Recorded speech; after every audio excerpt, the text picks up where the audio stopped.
Side of her house. "We want more pie! We want more pie!" they shouted angrily. "How can I give you more pies when you've eaten up all the ingredients?" the girl asked, perplexed. "We want more pies! We want more pies!" they shouted all the louder. "But I can't make more pies without ingredients," the most beautiful girl said. Then she thought, "Tomorrow, come and help me gather fruit, then I will make more pies for you." "No," they shouted back angrily. "Picking fruit is beneath us. We will not labor in the fields." "You are greedy," they shouted. "You are hoarding all the pies for yourself," they insisted. "That's not true," she said honestly. "Come and see for yourselves." And they searched her house from top to bottom, leaving a terrible mess. But no pies could be found, for they had indeed gobbled up all the ingredients. Finally, the angry crowd went away, all except for the boy with the big ears. "I'm throwing myself a ball on Saturday," he announced. "I will let you come as my date on 2 conditions. 1, you bring enough pies for all my friends, and 2, you cut your hair. Short hair is the, fashion, you know." "They will accept me if I go to the ball with the big-eared boy," the most beautiful girl in the world thought to herself. "And they'll know I'm not greedy if I bring enough pies for everyone. I accept," she told the boy with the big ears. The following week she spent slaving away over many pies. Saturday evening, the most beautiful girl in the world sadly cut her long shining hair, pulled a glove on her scarred hand, dressed herself in the drab, dark colors of fashion, gathered up her pies, and set out for the ball. When she arrived, the big-eared boy came with his friends to collect her pies. The most beautiful girl followed them inside without so much as a "how do you do." When she entered the ballroom, the deep droning of the music stopped. All the girls turned to look at her. They were enraged to find that the loss of her shining hair and the drab, dark colors of fashion had done little to mar the lovely appearance of the most beautiful girl in the world. Their faces contorted into the most unpleasant expressions once again. The most beautiful girl in the world's heart began to race, and she was greatly relieved when the boy with the giant ears extended his hand to her.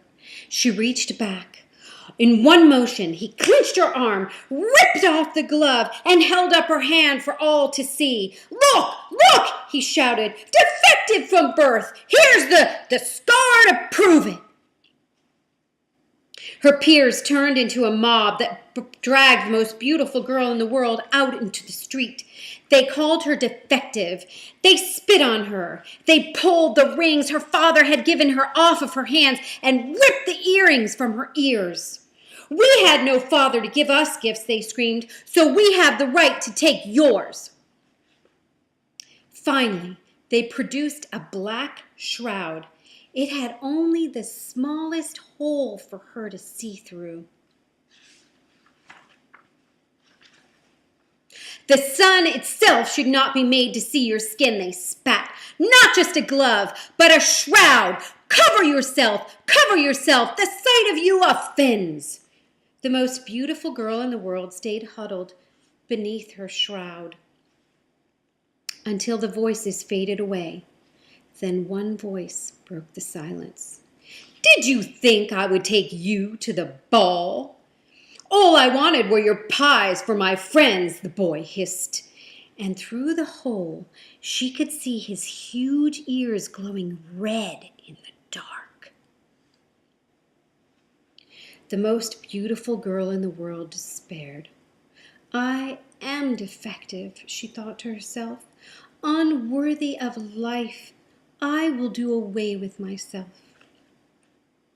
All at once, she thought of her father and the shameful way she had treated him. "He will never take me back," she thought. but in her heart she knew the truth. When her father heard the soft knocking on his front door, he threw it open and flung his great arms around his beloved daughter. "I am sorry, Father," she wept. "I have been a foolish girl and a bad daughter." "All is forgiven," he assured her, wiping the tears from her eyes. Then he brought her in and sat her before a warm fire and served her the most delicious slice of apple pie with whipped cream on top. For it was her father, of course, who had taught her how to bake. There was a long silence as she savored the taste of her father's good cooking and the peace of his household. "I am defective," she admitted sadly, "defective from the day of my birth." "True enough, my child," he answered, "but this world is not given to perfection, and it would be a much uglier place without the most beautiful girl in it." There was another long silence before she spoke again. "They will never accept me, will they, Father?" "Maybe a few, in time," he said. "Now, Father, all I wish is to abide where you are and just be the girl you raised me to be." "That will do nicely," he said with a smile. "That will do nicely indeed." The end.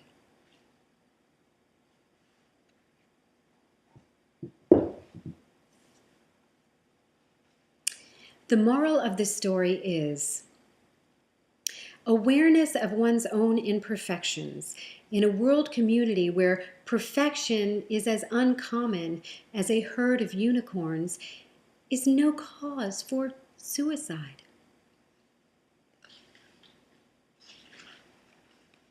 Now, American boys and girls, don't forget to brush your teeth. Or, never mind, just snuggle down in your cozy little sleeping bags there on Wall Street or Main Street or wherever you're snuggled down tonight and sleep tight. God bless you. The American fable you have just enjoyed is based on Barack Obama's Rules for Revolution, the Alinsky Model, written by a grown-up named David Horowitz and published by Freedom Center, copyright 2009. Someday, boys and girls, it is my hope that you too will become informed by the research of men like Mr. Horowitz, and perhaps even draw some useful conclusions from the study of the Marxist bloodbath that characterized most of Europe and Asia in the 20th century. That concludes our presentation of An American Fable by Carrie Johnson, copyright 2011, brought to you by Naked Bulbs. Ideas so bright, they need a lampshade. Night-night and pleasant dreams.